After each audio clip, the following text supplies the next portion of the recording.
ქვეყნების განსხვავებული ინტერესები, ხო?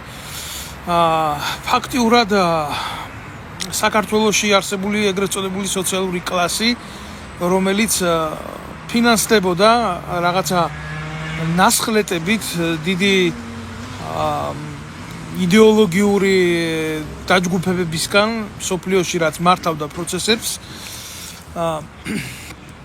ამან ყველაფერმა სერიოზულად იქონია აი ამათ ცნობიერებაზე სერიოზული გავლენა, ასე ვიტყოდი რა. პირდაპირ დავასახელებ იმ ფაქტს, რომ ამერიკის პრეზიდენტმა დიქტატორი დაუძახა უკრაინის პრეზიდენტს, არალეგიტიმურ პრეზიდენტს, იმიტომ რომ ას გაუვიდა უკვე ვადა და გამომდინარე ომის პროცესებია, იქ თავისთავად არჩევნების ორგანიზება ვერ ხერხდება, ვერც მოხერხდება, იმიტომ რომ უკრაინას დაკარგული აქვს ძალიან დიდი ტერიტორიები და პუტინი არ ტოვებს თავის განზრახვას იმ საკითხთან დაკავშირებით, რომ უკრაინა აწივი ვეღარასოდეს ვეღარ დაბრუნდება თავის ძველ გეოპოლიტიკურ საზღვრებში. თავისთავად პუტინი მხარია ამ ომში და გასაგებია, მაგრამ რაც ტრამპმა თქვა, ეს იყო პირდაპირ კლონირება იმ ზოგადი საკითხების, რაზეც რუსეთი აპელირებს. ეს ნიშნავს მხოლოდ და მხოლოდ ერთ რაღაცას, რომ დიდ გეოპოლიტიკურ სახელმწიფოებს შორის, ყოველ შემთხვევაში ამერიკასა და რუსეთს შორის დაიდო გარიგება, შედგა ეს გარიგება და ამ ყველაფერს დაზარალებული ყავს მხოლოდ და მხოლოდ უკრაინა. სხვა არა, იმიტომ რომ ტერიტორიები დაკარგა უკრაინამ, დანგრეულია მისი ინფრასტრუქტურა, მომსპარია მისი ეკონომიკა და პოლიტიკური სიტუაცია ჩიხშია, იმიტომ რომ არის ქვეყანაში ომი და ეს არის სრული ფორს მაჟორი, რომელსაც ჩემო კარგებო ასე მარტივად სიტუაციას ვერ მოკიდებს ხელს და ვერ იტყვი, რომ აი დღეს თუ ომი დავიწყოთ, იყოს მშვიდობა. მოვლენები არის ასეთი გეოპოლიტიკური, ვიღაცას მოსწონს, ვიღაცას არ მოსწონს, ან და როგორ უნდა მოგწონდეს ომი, მაგრამ აი ეს ადამიანები, რომელიც თქვი მე რა, რომელიც იმართებოდნენ მსოფლიო იდეოლოგიური სამყაროს ანასხლეტებით და ფინანსდებოდნენ, აი მაგ ტიპებს შეექმნათ სერიოზული დილემა, იმიტომ რომ ქართველი ერი სულელი არ არის და სხვა არის, როდესაც შენ თამაშობ შენი ინვესტორების ინტერესებზე და უნიჭოდ თარგმნი ამ ქართულ ტექსტებს და უშვებ საზოგადოების ფართო წრეებს, სხვათა შორის ეს არ არიან მარტო ნაცები, ქართული ოცნებაც კაი მაგრად მისდევდა ამ იდეას, კაი მაგრად უკიცინებდა კუც იმ დიდ გეოპოლიტიკურ სივრცეებს, საიდანაც მილიონები ცვიოდა, მაგრამ ხა იმაზე მეტი რა უნდა ჩამოუგდონ, წარმოუდგენელია ვინ იმაზე მეტი მოგცეს, რაც არის ხელისუფლება, ხო? ამიტომ ვის რა უნდა მიეცა ახლა ბიძინა ივანიშვილისთვის იმდენი მილიონი, აი რო ეთქვა 12 მილიონი ეგრე შენ და წადი ოპოზიციაში წავიდოდა ბიძინა ივანიშვილი არასოდეს ხო ამას ხელს არ მოკიდებდა რა. ხო და საბოლოო ჯამში რა თქმა უნდა დასაყრდენ ძალიან უპირობო შემსრულებლების ნაცები ნამდვილად იყვნენ რა. ნაცები ნებისმიერ შემთხვევაში ხელმომწერები იყვნენ ყველაფერზე. მათ შორის აი თუნდაც ომზე რა, პირდაპირ გეტყვით ხა. ამითი რა, იმას კი არ ვიძახი ბიძინა ივანიშვილი კარგია თქვა, მაგრამ საქმეზე რომ იდგა უკრაინასთან, ხო? შეიცვალა ადმინისტრაცია და იძახის ეს ომიო არასოდეს არ უნდა დაეწყო უკრაინას. რაღაცა ეს ძალიან წააგავს ქართულ რეალობას, როდესაც სააკაშვილმა ამ ავანტიურას გაუკეთა საქართველოში პროვოკაცია, მე ასე ვიტყოდი და მე იმას იძახოდნენ, რომ აი საკუთარ ქვეყანაში ომს როგორ დაიწყებ, ამას როგორ იზა, მე ზურაბიშვილიც იძახოდა, რომ ომი დაიწყო სააკაშვილმა, მე ახლა ძალიან ბინძური თამაშია ეს რა, ძალიან ბინძური თამაშია. ფაქტიურად მე ერთ რაღაცას ვიტყვი, ეს არის ორი სახელმწიფოს ბედი, ორი ერის ბედი, რომელიც მსგავსია ჩვენი და უკრაინელების და აღმოჩნდა, რომ ტერიტორიის დამცველი ქვეყანა თვითონ გამოდგა ბოლოს დამლაშავე რა, როგორც ქართულ ვარიანტში, აი ისე დაასრულებს ბოლოს ზელენსკიც თუ უკრაინაში სახელმწიფოებრიობა იქნა რაღაც დონეზე, ის აუცილებლად მას ჩააჯენენ ციხეში, მას ვერაფერი ვერ უშველეს, დამიჯერეთ რა. თუ მოვლენები შებრუნდება, მაგას მოუწევს სააკაშვილივით დაჯდომა ციხეში. აი ეს იქნება მისი ბოლო კანეც, თუ იქ ბაიდენს არავინ არ შეეხება ამერიკაში, შეიძლება დაიწყონ გამოძიება რატომღაც იცი რა არის გახსნილებას ყოველთვის ერთი სახე აქვს ჩემო კარგებო და როგორი სახე აქვს ახლა მაგას გეტყვით თქვენ შეგიძლიათ თქვათ რომ ეს რა უმნიშვნელო შემთხვევაა ეს რა ბანალური მაგალითია მაგრამ აი გადაგვარების ფორმები არის ძალიან მარტივი და ძალიან პრიმიტიული თავდაცვის სამინისტროში ამ დედაარღლიანება ჩვენ თავდაცვის სამინისტროში და სად ვაკეთებთ ახლა პარალელს შეხედეთ მარტო 50,000 დოლარის ყავა ქონდათ დალეული ყავა იყო ნაყიდი 50,000 დოლარის მაგრამ ამერიკაში ეს აღმოჩნდა უფრო მეტი რომ დაიწყეს გამოძიება თეთრი სახლის ადმინისტრაციას და იქ გოგობიჭები რო იყვნენ აი ამ ტიპებს ფარდებში ფულები დახარჯული სახელმწიფო ფულები რაღაცა ეთყობა ახალი ფარდები უნდა და იქ მე ყავებში კოლოსალური თანხები დასახელდა ანუ რა გახრწნილებაც ზევით იყო იმის კოლონს აკეთებდნენ ქვევით ეს უაზრო ხელის ბიჭები რა ჩვენთან საქართველოში ზუსტად მე ასეთი კლონი არ ვინახია სიგათახსირის როგორც აი ამ ორმა ეპოქამ სააკაშვილის და ივანიშვილის ეპოქამ წარმოშვა ქვეყანაში რა და სხვათა შორის აი უნდა ითქვას გულახდილად რომ ივანიშვილის ხელისუფლება იმდენად არ იყო დაინტერესებული ქვეყნის ბედით და ქვეყნის მომავლით და ქვეყანაში სახელმწიფო ინსტიტუტების გაძლიერებით ივანიშვილი მზად იყო ოღონ ვიღაცისთვის რომელიც შემდეგ მომავალში რაღაცა იდეისთვის გამოადგებოდა ამ პოლიტიკური ნიშნისთვის გამოადგებოდა ხო გამოადგებოდა რა ჩაებარებია თავდაცვის სამინისტრო ჩაებარებია უშიშროების სამინისტრო ჩაებარებია სხვადასხვა უწყებები და მეორე დღეს თუნდაც ის მოესპო საერთოდ პირისა და მიწისა აი ნახეთ როგორი რაღაცა იყო ჩამრთეთო მე მით უმეტეს ანონიმურ პიროვნებებს არ ვთან ჩემო კარგო თუ საუბარი გინდა ყველაზე მცირე შენი სახელი და გვარით საუბარი უნდა გაბედო მნიშვნელობა არა აქვს ამას ვინახავ ხო და აი როდესაც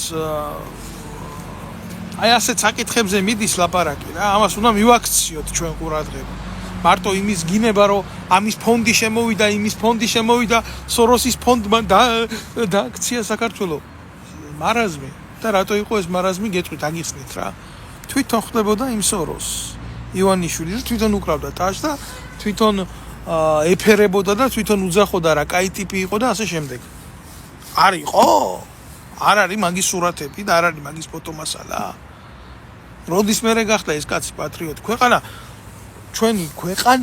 ჩვენი სამშობლო განიცდის ძალიან სერიოზულ გავლენის ველი ვართ ფაქტიურად აი მაგნიტური გავლენის ველი ვართ საიდანაც ექნება ფიზიკის კანონია ხო უფრინვითი მიზიდულობის ძალა იქეთ აიკრავს საქართველოს პოლიტიკური ვითარება და სიტუაცია ყველაფერს აი რა მდგომარეობაში ჩავარდნით ჩვენ და რა მდგომარეობაში ვიმყოფებით ჩვენ და ეხლა ვეკითხები აგერ იმ უკრაინოლოგებს რა მე მაგას უკრაინოლოგები დავარქვი აი იმ ბიჭებთან საქმე არ მაქვს კაცო ვინც თავდაცვის სამინისტროდან უსამართლოდ გაყარეს და თავის და ოჯახის გადასარჩენად რამდენი იყო ისეთი რომ წავიდა და ქართველ კაცს ვერ გაუბრაზდები რა რატომ მიდის ხვის ტერიტორიაზე რატომ ბრძოლობს რა შეიძლება ჩემთვის ეს პირადად არ იყოს მორალური საკითხი მაგრამ საქართველოს აქ იმნაირი ისტორია ქართველი კაცი ავღანეთში წომობდა ერაყში წომობდა მანამდე სანამ რუსეთი იარსებებდა საერთოდ და რუსული ინტერესი იარსებდა და გეოპოლიტიკურ რუკაზე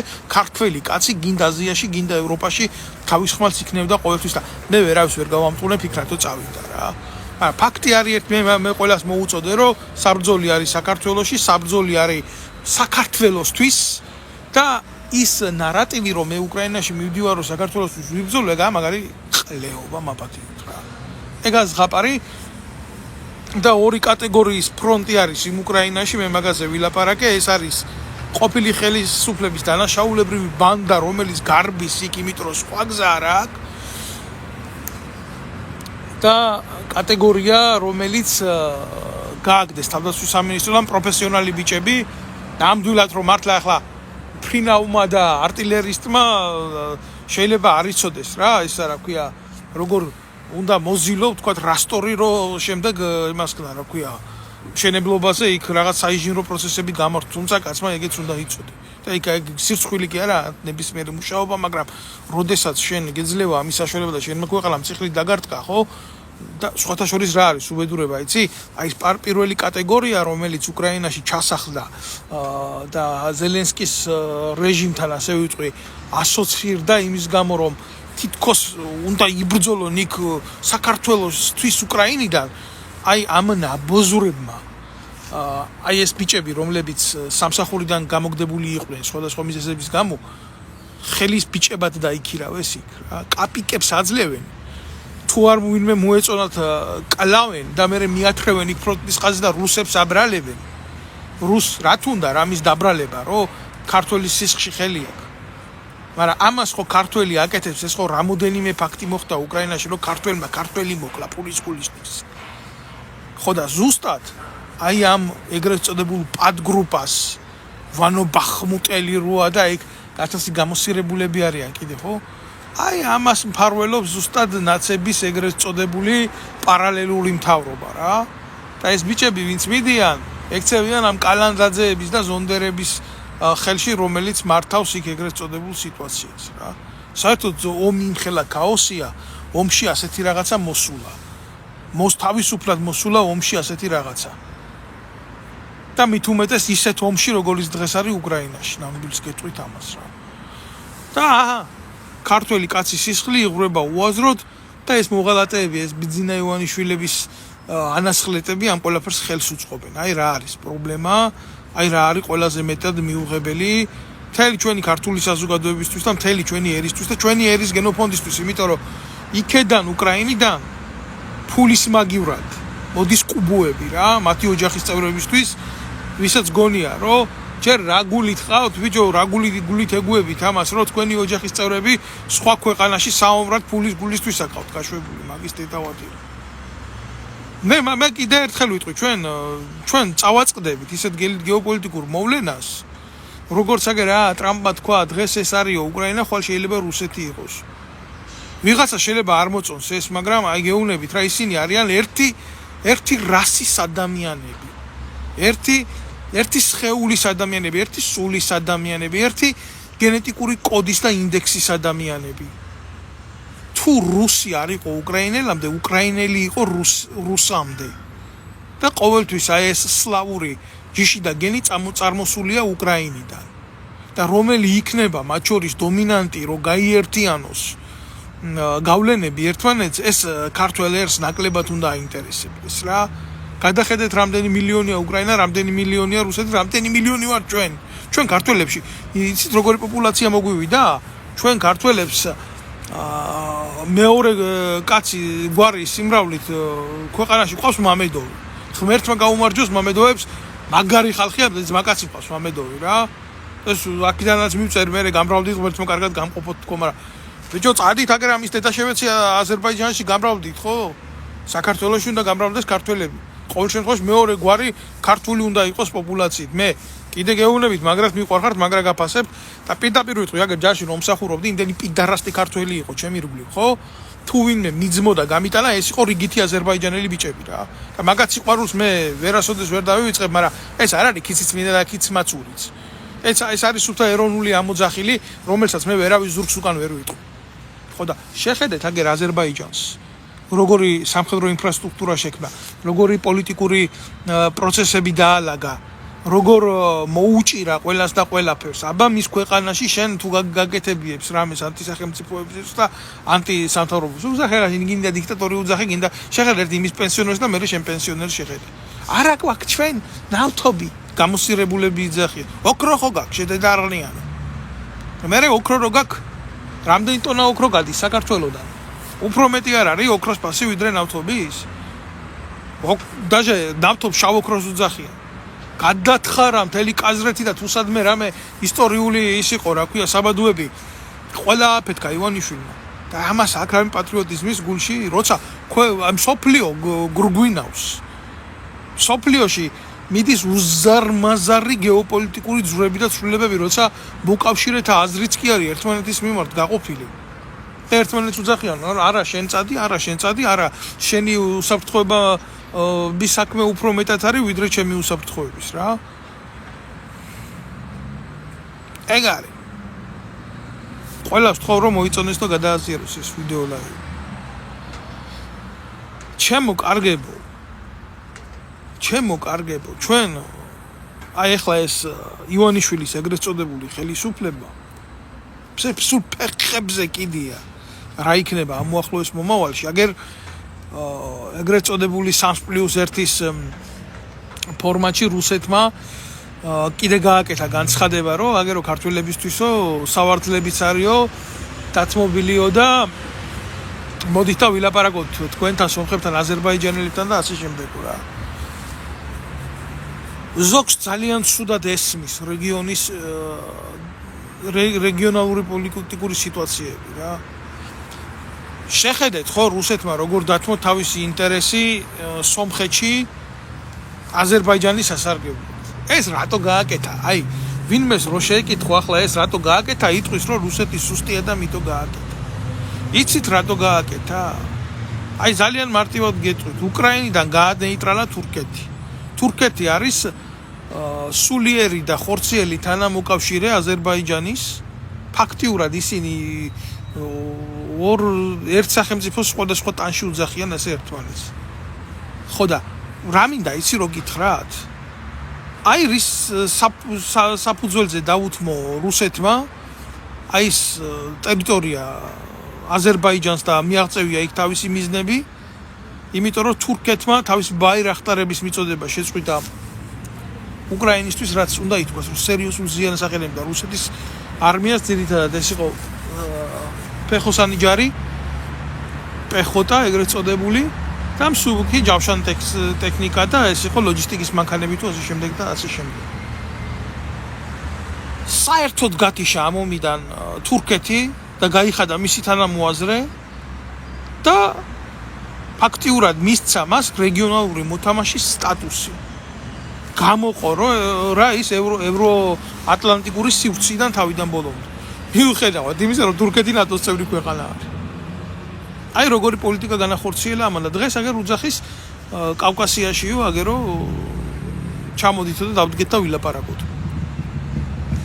პრობლემა კიდე ერთხელ ვაცხადებ რა, ის კი არ არის რომ რუსებთან ლაპარაკი არ შეიძლება.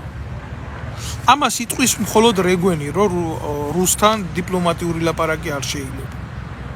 თვით ამერიკის პრეზიდენტიც კი ლაპარაკობს დიპლომატიურ ენაზე მათთან. ამას ამისახელეთ მე თქვენ გინდა ევროპაში, გინდა საქართველოში და ჩვენ რეგიონში არ ვლაპარაკობ, რომ იყოს ვინმე ძლიერი ამერიკის შეერთებულ შტატებზე.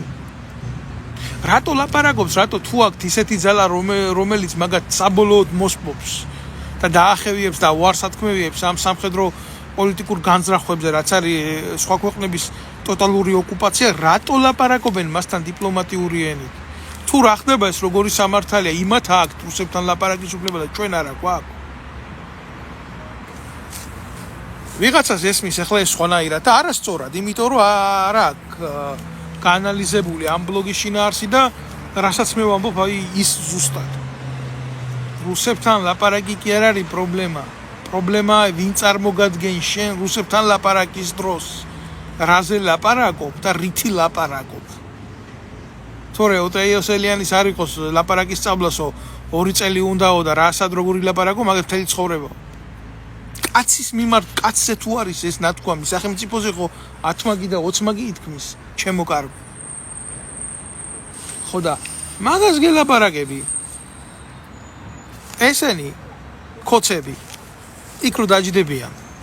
გინდა 3+1, გინდა 3-ში გრძელი სამიტი დაარქვი, რაც გინდა ის დაარქვი.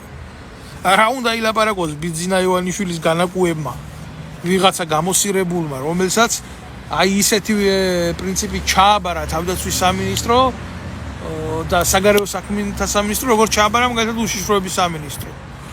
აი აწყობდა, რომ ვიღაცა ტიპი ყოლოდა იქ შეფმაისტერად და დანიშნა შეფმაისტერად რა, შეფოვარად და ასე შემდეგ. ძალიან სერიოზულ ჩიხში მივდივართ რა. ჩვენ არ გვყავს კაცი, რომელიც წარმოგვადგენს აი ესეთ შეხვედრებზე რა. თავდაცვის სამინისტრო რა დღეშია? ტრაგის დღეშია მეგობარო. შენ ნეტა იცოდე იქ რა ხდება. აი როგორც სამღვდელოება დაახლოებით იმ დღეშია. რაც ერია ისაა ბერი. ზუსტად აი მაგას გეტყვით. რა ვიცი ხა მეც აქ ვერაფერს ვერ აგიხსნით. უბრალოდ წუხილით მინდა გამოეხმაურო ერთ ამაზრზე შემთხვევას, აი ჯვრის მონასტერში ყვითელკანიანებმა აი ძალიან შეურაცხმყოფელი რაღაცები რო ჩაიდინეს რა. ლამის მოისაქმეს იქ. და მე გული მткиვა ამ ყველაფერს მე მეგონა რომ საპატრიარქო გამოვიდოდა და თავის სიტყვას იტყოდა, ერთ სიტყვას იტყოდა და რა ვიცი რაღაცნაირად მისთვის იქნებოდა ეს მნიშვნელოვანი. რომ ან მოეწოდებია შინაგან საქმეთა სამინისტროსთვის, ან კულტურის და ძეგლთა დაცვის სამინისტროსთვის, რომ აი ესეთი ვანდალიზმი დაუშვებელია. მიდით ახლა ერთი თქვენ და აგერ რა ინდოეთში ტაჯ-მაჰალის საკულტო ტაძარს შეეხეთ.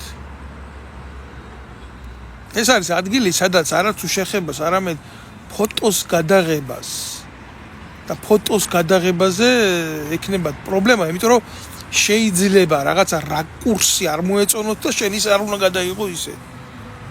იმიტომ რომ მიაჩნიათ ეს მის ღირებულებად. და შენ საკულტო ტაძარში ლამის მოგისაქმა. და არც ერთი მათგანი ერთი უბრალო მღვდელი გამოვიდა გერმანიიდან და იმან იყვირა რომ რა საკეთებთ თქვენი დატირებულებას. გაჩერდითო. გმადლობთ ვინც უყურებს ამ ჩემო კარგო YouTube-ში თქვენას უყურებთ. დიდი მადლობა. რომ უყურებთ, ჩემი თხოვნა იქნება გამოიწეროთ ყველამ ვინც უყურებთ. ხო. ერთი არ გამოსულა საპატრიარქოს სახელით და არ უთქვიათ რომ შინაგან საქმეთა სამინისტრო, კულტურის და ძეგლთა დაცვის სამინისტრო გამოდით ბიჭო. და ვალდებულებაა თქვენი ეს ამ ადამიანების მიმართ აღძრა ცისხლის სამართლის საქმე და მინიმუმ ბოდიში მოახდევიოთ და ესე დაატოვებიოთ ქვეყანა. ხო, აი გელათი დაანგრიოს, გეთანხმები. გელათში მოსპეს ბიზანტიური სტილის ფრესკა ღვთისმშობლის, ახლა რაზე არის ლაპარაკი ამის მერე რა. აბა მოდი შენ და შეეხე 25 მილიონ საპატრიარქოს რო ერიცხება, მაშინ თუ არ მოიღებენ ხმას. მეორე დღესვე აღუძრეს საქმე. რის მერე აღუძრეს, აგერ 1000 მაკაცმა რო ვიყურე, ერთი განცხადება ჩამიგდე, აგერ რა ლისი რო გაწერია, ჯიგარო. ერთი განცხადება ჩამიგდე საპატრიარქოს, სადაც დაგმობილია მათი ქმედება. აღძრავდნენ საქმეს, აბა რა იქნებოდა გომელაურის გამზრდელს ვაბრუნებდით სემსოროკის ფორმატში და აბა რას იზამდნენ. თანაც ახლა ეგენი ხო კონსერვატორები არის. ხო, ჩემოკარგებო, აი ეს იყო ყველაზე გულსატკენი საქმე. აბა შენ მიდი იქ იმ საპატრიარქოში და შეეხე იმ 25 მილიონ შეეხე, იმ კასები რო აქვს დადებული იმას შეეხე, თქვი რო არ შეიძლება ეკლესიაში ამდენი ფულის მოგროვება, ამდენი გაჭირვებული ხალხისგან დასვი, მაგალითად კითხვა იმის შესახებ, თუ რასაკეთებს ეკლესია და ზოგადად საპატრიარქო გაჭირვებული მოქალაქეებისთვის, ხდება თუ არა მათზე შემწეობის გაღება საერთო ხურჯინიდან. ეგ არის. და როცა შევიდაო ინფორმაციაო დაიწყესო გამოძიება. კარგი, ახლა ოღონ ჩემი ჭირი მე რა მაგალითად ტრაქში ვაზელინს ნუ ამოუსოფ რა. აღარ არის საჭირო რა. მაგედმა რა ფეთქე საყდრისი. ვის რა უნდა და რინ რა უნდა დაიწყოს და რაზე უნდა დაიწყოს გამოძიება, საუკუნოვანი ზეგლი მოსპეს აგერ იმაში. აი რა თუ ჩემი ძმა ხარ, არაფერს არ ვამბობ გელათის მონასტერზე რა.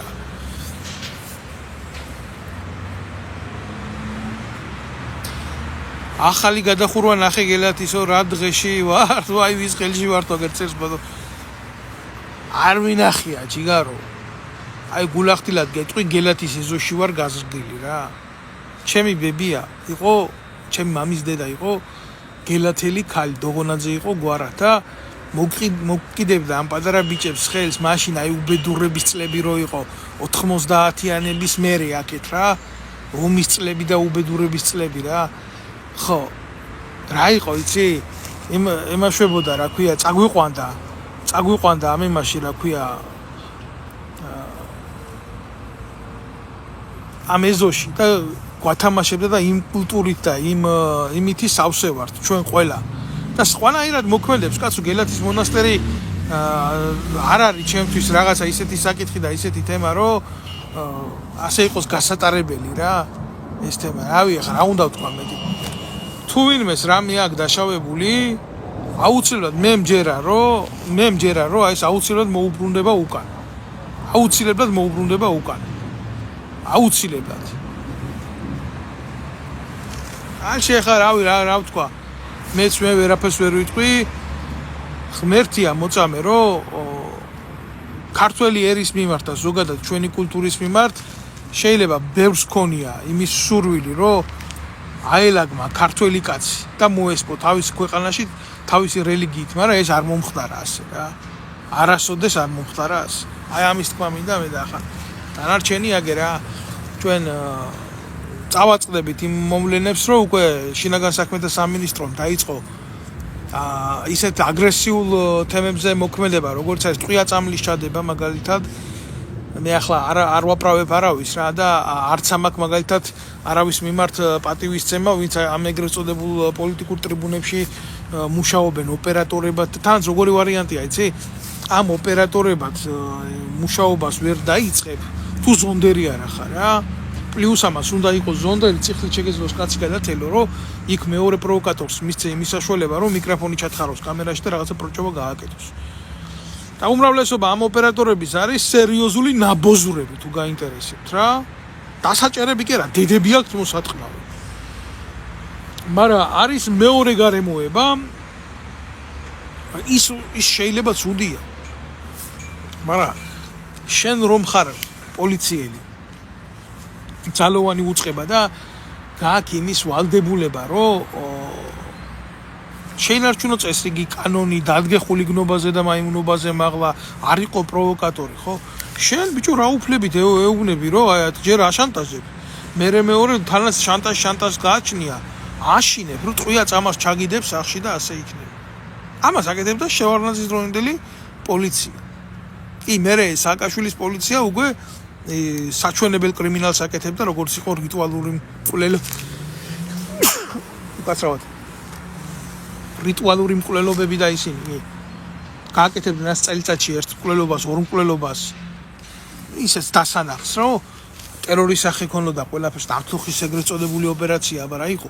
მაგათმა არ გააკეთეს ანგელოზ ზვით ბიჭები რო ჩაცხრილეს იქა? ბათუმელი ბიჭები? მაგათმა გააკეთეს. და ისინი კიდე იქ ბევრი მაგნაირები. ახლა რომელ ერთზე უნდა ვილაპარაკო? სერგო თეთრაძე მოკლეს, უპატიოსნესი კაცი. ვაშკაცი კაცი, აკადემიაში ლექტორი იყო, ჩემი. აზრ რომელ ერთზე გილაპარაკო? ამათ თან დაუდასტურებლად და დაუმტკიცებლად. ამათ ევროპული ღირებულებებია. კი აკეთებენ ეხლაც და მჯერა ჩემო კარგო. ახლა მივიღე მაგალითად ინფორმაცია, აგერ ქუთაისში ბაზრის ბიზნესი ვერ გაუყიათ და ხალხია ჩაცხრილული ამ თემაზე. ვისი წილი ექნება რა, რანაირად ექნება, როგორ იქნება, მაგაზე მიდის ავტომატებით ერთმანეთში ომჩვეულებრივ დაბრუნდა ეგრეთ წოდებული ტოტალური ბეზბრიდელი. აი ეს არის სიმართლე. და ამ ხალხს ის აწუხებს სალომე ზურაბიშვილს, ვინ ესვრის კვერცხს და გახარიას სად მოხდება კვერცხი. მინდა რომ ამ თემასაც შევეხო და ზალადობის ყველა ფორმას მე ვერ წავახალისებ ვერცერთ ზალადობის ფორმას, მაგრამ იცი რა არის, როდესაც ზალადობის შემოქმედები გამოდიან და იზახიან რომ სხერფლები არიან ამ ზალადობის, მე ასეთი ხალხი არ მეწოდება რა. არ მეწოდება, აი გულახდილად გეუბნებით რა. და როგორ უნდა გამოვიდე ახლა მე და სალომე ზურაბიშვილს როგორ უნდა უთან აგრძნო? ან გახარიას როგორ უთან აგრძნო? როცა მე პოლიტიკური დევნილი ვარ და როგორ იცი? მაგენს რო კვერცხი ესრულეს, ისე კი არ მესროლეს და დამხვდნენ. დამხვდნენ თავისი ვიდეო გადამღებით, თავისი ეგრეთ წოდებული პოსტივი ჟურნალისტი, თავისი პროვოკაციული ჯგუფი, თავისი მსახეობები, თავისი უშიშროების თანამშრომლებით და პოლიციელებით. ჯერ კასტეტი მირწყეს უკნიდან და მე ნახევარი სახე თვალბუდისაგან ლამის ამომთხარეს. და კაცშვილი არ იყო ამას დაჭერილი, ახლა უნდათ რომ კვერცხის როლისთვის კაცი დაიჭირონ ჩასვან ციხეში? რატო ზალადობაა კვერცხის როლა? მაშ ხელი რო დაარტყით ეგრე პოლიციელს იმ მზია ამაღლობელის თემაზე, მზია ამაღლობელი უნდა იჯდეს ციხეში და ის კვერცხის მსროლელი უნდა ჩავსვათ ციხეში. აი როგორი სტანდარტები გაქვთ თქვენ?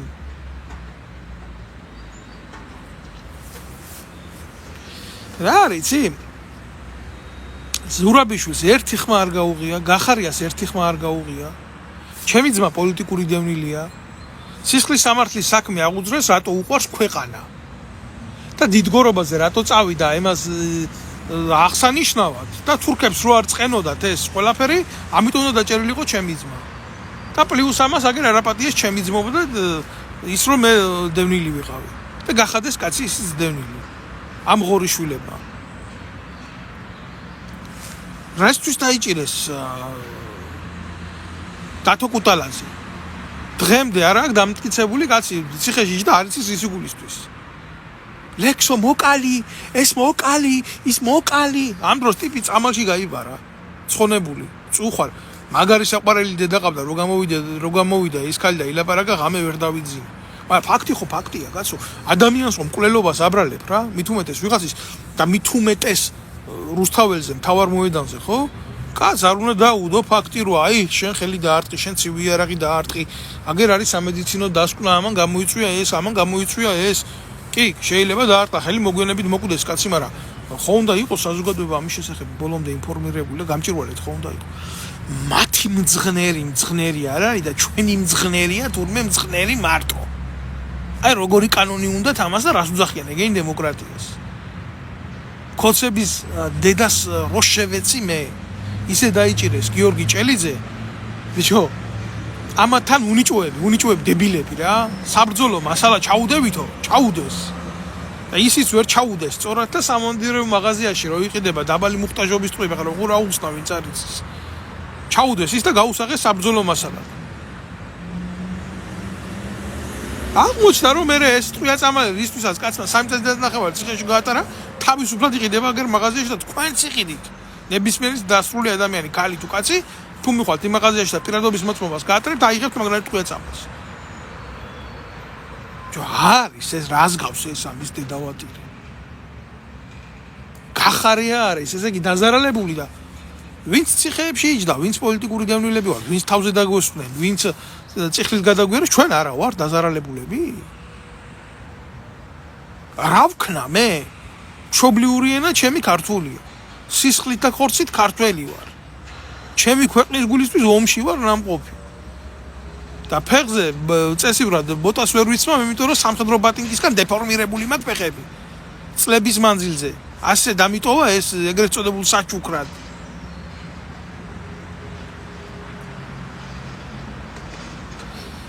სტრატკომი რა არისო გამარკვიაო. დავით დზო გაგარკვევ, მეგობარო გაგარკვევ ამ წუთას კიდევ ერთი როგორ გითხრა, ესეთი უმაქნისი კუდრათმშობილი ბიუროა სტრატეგიული კომუნიკაციების დეპარტამენტი, არ ვიცი ახლა შეიძლება გაზარდეს კიდევაც, დეპარტამენტი აღარ არის, სადაც ყველა ბოზი, ყველა ჩათლახი, ყველა დედამოტყნული მუშაობს და ეს იყო ორგანიზაცია, რომელიც ყველაზე მეტ ყავას სვამდა თავდაცვის სამინისტროში და ეს სტრატკომები და პროჭკომები ბევრი აქვთ სხვადასხვა უწყებებში და გათხრილი ყავთ იქ მაგალითად ლევანა ბერძენიშვილის რძალი, დათო ბერძენიშვილის რძალი, ვიღაცა მოლოდინის ცოლის დაქალები, ვიღაცა ურია შაიშმელაშვილის ნათესავები, იქ მეორე ვიღაცა ურია მეორე შაიშმელაშვილის ახლობლები და ესეთი ტიპები მუშაობენ. გამიგე? აი ესაა შენი სტრატკომი და პროჭკომი. უკაცრავად რა. ყველაზე გათახსირებული, ყველაზე გარყვნილი და ყველაზე მკვდრათშობილი ორგანიზაცია. გასაუქმებელია, როგორც სახალხო დამცველის ოფისია გასაუქმებელი. თქვენ ვერ ნახავთ, აი ვერ ნახავთ, აგერ რა საფრანგეთში სახალხო დამცველის აპარატი არ არსებობს. მაგრამ არსებობს კანონი. და ეს კანონი რას წერს იცით? ეს კანონი ამბობს ესეთ რაღაცას, რომ პროკურორი, რომელიც არის სახელმწიფო ორგანიზმი, სამართლებრივი უწყების და ნიშნავს რას იცით? პროკურატუმ, ნიშნავს ლათინურად მზრუნველს. რატო ქვია ამას იცით მზრუნველი? პროკურატორ ვიღაცას ჯალათი კი არა თქვენ რო გონიათ ბევრს რომ აი პროკურორმა აღძრა საქმე პროკურორი მოვიდა პროკურორმა ასექნა პროკურორმა ბრალი წაუყენა პროკურორი ამას იმიტომ კი არ აკეთებს რომ ჯალათია მას აქვს პროკურაცია პროკურატუმ მას აქვს ნება ამისი რომ იყოს საზოგადოების დამცველი მზრუნველი იყოს პროკურატუმ ლათინური სიტყვა ვიმეორებ თქვენ დედამოწყნულებო ვინც არის ეს რას ნიშნავს როცა ქვეყანაში პროკურატურა თავის ადგილზე დგას რა ჩემ ფეხებად მინდა საყალყო დამცველი ვიღაცა ბოზანდარა ლომჯარია თუ არ დამაჟდა თავზე ან გამოყლევებული ელისაშვილის ვიღაცა პარტიული ანასხლეტი რომელმაც ელისაშვილის ნაბოძვარი დიშვილი დასვა იქ მეორე დღეს სანამ აქედან არ უკივლეთ მანამდე რო არ ანთავისუფლებდა მე მინდა ქვეყანაში მყავდეს ძლიერი პროკურატუმ ძლიერი სასამართლო მინდა მქონდეს ძლიერი კონსტიტუცია მინდა მქონდეს რომ ამაყი ვიყო რომ თავაწეული ვიარო და ეხლა იძახიან იმას რომ იცით რა შემოვა კანონი სამშობლოს ღალატის შესახებ და რა ჩაითვლება ამ სამშობლოს ღალატში რა ჩაითვლება რა იქნება ეს სამშობლოს ღალატის დეფინიცია კლასიკური გაგებით და სანქცია როგორი იქნება კი ძმაო ჩემი არ ვიცი 7 ერმილემსა ჩემი ძმა არის კვიდრი ძმაა ჩემი უპასუხე რა იქნება სანქცია სამშობლოს ღალატისთვის რა მუხლი იქნება კოცებო თქვენზე დიდი მოღალატეები ვინა ბიჭო ყველა მთავრობის დროს ჩათლახობდით ყველა მთავრობის დროს პროჭობდით ყველა მთავრობის დროს ღალატობდით მოღალატე სახელი კი არ შეცვლია იუდა რატო არის იცი ყოველდღიურად მკვდარი როგორც ქრისტე და არის სიცოცხლის ძალა ისე იუდა და იუდას ქვია მოღალატე და წლები გავიდა 2000 წელზე მეტი და იუდას სახელი არ შეეცვალა შემორჩა როგორც იუდა მიუხედავად იმისა ბიბლიაში იუდა სხვასაც ერქვა და იუდა არ ნიშნავს მარტო ცუდ სახელს მაგრამ ის არსი რაც დარჩა მოღალატის და გამცემის მანდამაინც იმას არ ქვია აქსენტი იმას ქვია იუდა და ესეთები ხართ თქვენ კოცებო მოღალატეები და ნაძირლები და მამაძაღლები ხართ თქვენ არ ვიცი მე ვერაფერს ვერ გეტყვით მე შემიძლია ერთი რაღაცა გითხრათ და გირჩიოთ გულახდილად შემოკარგებო ყველას აბსოლუტურად ამათ მიმართ ნდობა იქონიეთ ნულოვანი კაცო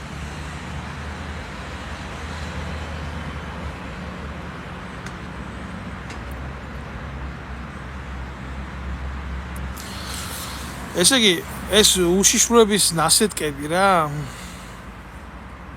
გამოსავალს მე ვხედავ პირდაპირ მე ბევრჯერ მთქვი ახლაც ვიტყვი სოციალურ რევოლუციაში და ამათი კოცების და ნაცების დასრულებაში რა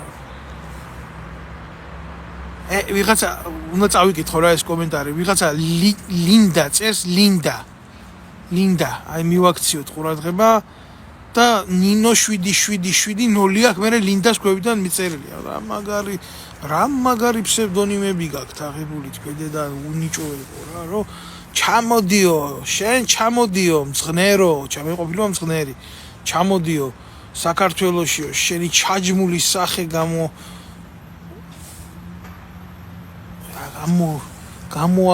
გამოავლინეო ხედავ შენ რა მაგრად აწუხებთ ბიჭო ამ გოგო ბიჭებს რა მაგრად აწუხებთ ამ გოგო ბიჭებს სიმართლე რა ვიცი იცი რას გეტყვი მე პოლიტიკური აქტივობა როცა დავიწყე და ზოგადად ჩემი გამოსვლები რო დავიწყე ხო მე 5 წელიწადი საქართველოში ვიღავ და მე შენ არც ერთ ბარიერზე არ მინახი ხარ ან ვინმე ის უფლების დამცველად ან კეთილდღეობისთვის ამ ქვეყნისთვის რა ვიცი შენ მაშინ რომელ ტუალეტში ინახავდი შენს ფეკალია შენ ნაძირალა დედაკაცო შენ არ იციო ძმაო რა ძალა აქვს მუქარას და კარტოფილს ერთ ვიცი გიორგი ვიცი ჩემო ძმაო მუქარას და კარტოფილს აქვს ძალიან სერიოზული ძალა ეს არის დამატყუებელი სინდრომი ჩემი ერის სამწუხაროდ რა და უბრუნდები იმ თემას რა ბესელია გახდა ადვოკატი ზურაბიშვილის და ზურაბიშვილი იძახის თურმეო მეო სახეზე მაქვს ახლა ვაგერო ნაკაწრი მქონიაო მეო სახეზეო და პროკურატურაში განცხადება შეიტანეს რომ იმაში რა ქვია აეროპორტში სახეზე მიაფსეს ერთის მხრივ რა არის იცი არასწორი აი გინდა თუ არ გინდა შენი ინსტიტუცია რა იმ პრეზიდენტად ნაჯდომი რო არის და რაც არის ასე თუ არის თუ ისე თუ არის ხო იბადება მაშინ შეკითხვა იმას თუ არ შეუძლია ქვეყანაში უსაფრთხოდ გაიაროს ქუჩაში მაშინ ჩაულებრივ მოქალაქეს რას უზამო აი просто ეგ არის სწორი დასმული შეკითხვა იმიტომ კი არა რომ სარომე ზურაბიშვილი მიყვარს აი იმიტომ რომ ქვეყანაში მონგრეულია აბსოლუტურად ყველა სიმაღლე მაგრამ იცით რაშია საქმე ღალატის კლასიკური გაგება ქოცურად რას ნიშნავს ბიძინა ივანიშვილის მოღალატე აპრიორი არის ქვეყნის მოღალატე მოღალატე არც ერთი არ არის კაი არც ბიძინა ივანიშვილის და არც სამშობლოს მაგრამ განსხვავება მაინც დიდია ბიძინა ივანიშვილსა და სამშობლოს შორის რა როგორც ის იძახის რომ სამშობლო ემოციური ფონი ვიღაცამ გამოსირებულმა რო დაუწერა უშიშროების თანამშრომელმა კგბ-შნიკმა რა ისაც ასწავლიდნენ კგბ-ს პოლიტრევკომის გაკვეთილებზე რა არის როდინა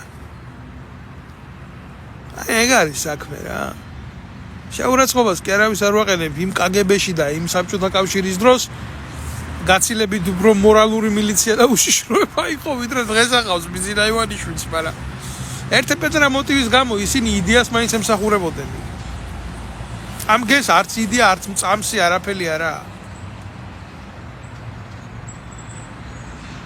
ქალბატონო ხადია უშველებელი დაადგა ჩემ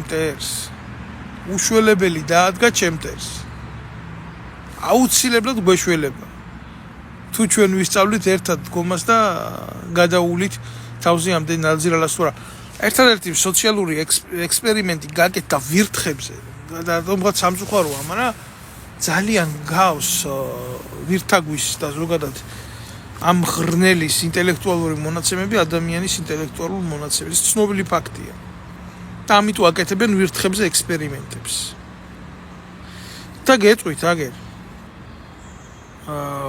რამოდენიმე ათეული ვირთხა ასე არ ვიცი 50 თუ 30 ჩასვეს ისეთ გარემოში სადაც 100,000 ვირთხისთვის იყო საარსებო რესურსი და აინტერესებდათ მეცნიერებს რა იქნებოდა შემდეგ აი იმის ანალოგიური ვარიანტი გააკეთეს თორიების ვირთხა რო ქონდა როცა ამ 30 თუ 50 ვირთხას არ მოუწენდა ბრძოლა გადარჩენისთვის რა მოხდებოდა შემდეგ რა იქნებოდა აი უკიდურესობის სახეს განახებთ და გეტყვით ამ წუთას ყველაფერში რა მოხდა იცით თავიდან წავიდა პოპულაცია და ამ 100,000 ვირთხის საკმარში რომ ამ 30-მა ვირთხამ უზრუნველად იცხოვრა გააჩინა 2,000 ვირთხა მაგრამ აქ უკვე პოპულაცია შეწყდა იმიტომ რომ დაიწყეს კლანებად დაყოფები გაჩნდა სოციალური ინტერესები მათ შორის და ბრძოლა დეპრესიული მოვლენა წარმოგიდგენიათ რა მოხდა მიუხედავად იმისა რომ მათ ჰქონდათ იმის უნარი გამრავლებულიყვნენ მათ განიცადეს რეგრესი და ეს 2,000 ვირთხა დაეშვა 900 ვირთხამდე და მოდიოდა აქეთ და ჭამდნენ ერთმანეთს მიუხედავად იმისა საჭმელიც ჰქონდათ და სასმელიც ჰქონდათ და მე ადგენენ და შეწყვიტეს ეს ექსპერიმენტი საინტერესო იყო ბოლომდე მieყვანათ რა მოხდებოდა თორიების კაცში რა მოხდა აშიმშილებდნენ ვირთხებს და თორია მე უგდებდა დავიჩინებულ ტყავს და ერთმანეთს ჭამდნენ და ვინც გადარჩებოდა ის იქნებოდა კაცი ჭამი ნიშნულობა არა აქვს შენ გაქრყნის გაჭირვება და გაქცევს კაცი ჭამია თუ სიმდიდრე და ბუბუნები შენ თუ ზღვარი აი მორალი აკდევს ამის შენ თუ არ იცი შენი ზღვარი სად არის ხო შენ დაიღუპებ ქართველმა კაცმა მისი ზღვარი არ იცის სად არის სამწუხაროდ უნდა ითქვას ეს ქართველი კაცი სამწუხაროდ გახადეს იდეური მათხოვარი აი ვიღაცა მოვა და გვიშველის ვიღაცა მოვა და გადაგვარჩენს ამას წინათ წავაწყდი იმ სწორ ვიდეოს რა ივანიშვილს რომ მიედნენ და რა ვიციო ბძიაო თქვენ რომ დაგეხმაროთ მე აქო 1000 კაცი მოვაო თქვენ მაგივრათო ამიტომ მე თქვენ არ დაგეხმარებთ ისიც სიცრუეა რა აი მე რა მინდა იცი შენი დედის ტყუნა მინდა შეუშიშროების ნაბოზვარო პროჭები რა გამოსვლა არ შემიძლია ჩემთვის რო ვილაპარაკო ვიღაცა პროჭს რო არ შეუთანხმდე აქ მე რა მინდა რა უნდა უთხრა ამის დედა შევეცი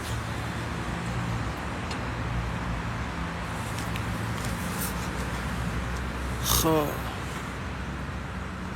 ეურა მორალის ხალხია თუ რამე შენი არ მოწონთ ეგრევე გაგინებენ გადაფურცლე რა წადინა ნგაჟოუზე ვინ დაგაძალა აქ ყოფნა აქ დგომა 1000 საშუალება გაგ 1000 სივრცეა მიხედეთ ემას მე ითქვი სული შედედა ატირებულო რატო იტანჯავ ჩემი ყურებით თავს ვინც ახლა არ მოგწონს სიმართლე გაიარე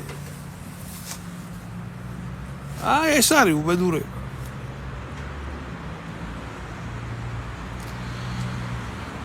ბერლინიდან მივესალმები ბერლინში მივესალმები კაი ადამიანებს ხალხს რატო უხარია უკრაინის მარცხიო თედუ ამბობს ვერ გავიგე არ ვიცი ჯიგავრო საერთოდ უკრაინის მარცხი კი არა კაცის მარცხი როგორ უნდა გიხაროდეს ქვეყნის მარცხი კი არა უკრაინა ზოგადად ჩემი მეგობარო სიხარულის და აგზნებების გარეშე დიდი ხანი განწირული იყო რა ამ ომში და ვინც ეს არ იცოდა ვინც ამაზე არ ქონდა სწორი წარმოდგენა მე ვფიქრობ რომ იმას საერთოდ ჯანსაღესთან დიდი პრობლემა შენ როგორ გეგონა აბა რა ესა არ დამარცხდებოდა და გაიმარჯვებდა უკრაინა და მოსკოვში შევიდოდნენ და უკრაინული დროშას ააფრიალებდნენ კრემლზე მართლა ასე გეგონა პრობლემა იყო ეს ხო და აი იმ რუსულ ფორმატს უბრუნდები რა სამში გრძელი აქ გაკეთებული კიდე ვოლსკის უთქვია რომ ამ ეტაპზეო ჩვენ თავსო ვერ ვხედავთო მაგრამ მერეო შეიძლებაო ჩვენ თავი დავინახოთო გამიგე მადლობა ჩემო კარგებო ვინც მიყურებთ ხო და ეს რას ნიშნავს იცი ეს არის წინა ფლირტი იმისი რომ ესენი დაждდებიან მოლაპარაკების მაგალითად კიდე ერთხელ ვამბობ რა პრობლემას იმაში არ უყურებ რუსებთან დაიწყოს დიალოგი საქართველოს პრობლემას იმაში უყურებ ვინ დაიწყებს დიალოგს იქ და არ წავიდეს ეს ყველაფერი ბიზნესმენების გადასარჩენა და ბიზნა გამარჯვებული არ დაბრუნდეს მერე არ თქვას აჰა მე ევროპაში დამისანქცირეს ბიზნესები და წამოვიღებ აგერ რუსეთში და ჩვენთვის დემოკრატია ეს ყოფილა და ასე შემდეგ და ასე შემდეგ არ არის გამოსავალი ერთი ტრაკიდან გამოსვლა და მეორეში შესვლა შენ უნდა შექმნა ძლიერი და ძალა შენ ხელში უნდა აიღო რა შენ უნდა შექმნა ძლიერი საბანკო სისტემა შენ უნდა შექმნა ძლიერი საბანკო ველი შენ უნდა შექმნა ძლიერი ქვეყანა ძლიერი საზოგადოება შენი ეკონომიკა უნდა შექმნა შენი ოქრო უნდა გქონდეს ქვეყანაში შენი ბანკების სავსე უნდა იყოს ოქროს ზოდებით და ის უნდა იყოს შენი ვალუტის გარანტი რომ ინფლაცია არ მოხდეს უნდა შეიტანო ოქრო იქ კი არ უნდა გაქონდეს 7 ტონა ოქროს რაღაც საზღვარგარეთ ყველაფრის იმპორტიორი რო ვარ რატო ვარ ოქროს ექსპორტიორი ქვეყნიდან რა ოქრო არ ვარ და უნდა გადავაგდო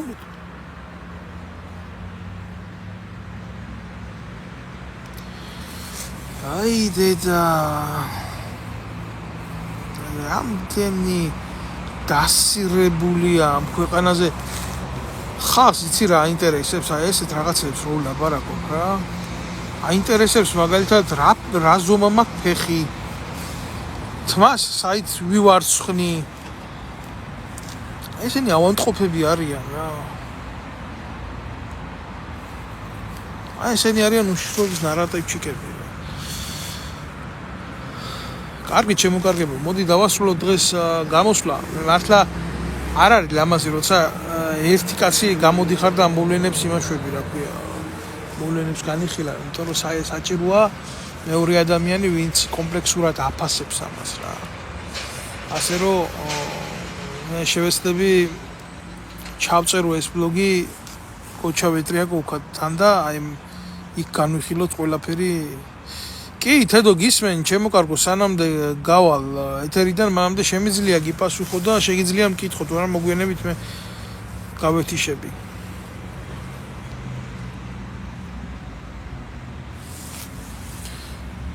კარგით, მაშინ მე თედო მარდასვე შეკითხვა ეთყობა გავიდა. არა უშავს. კიდე შემოგიერთებით. ჩემი თხოვნა იქნება, რომ ვინც ისმენთ ამ ვიდეო ლაივს, ყველამ გამოიწეროს ეს ვიდეო ბლოგი და შემომიერთდეთ ამ გვერდზე და იმ სოციალურ პლატფორმებზე, სადაც ეს ვიდეო ბლოგები განთავსდება. გისურვებთ წარმატებებს, აბა თქვენ იცით.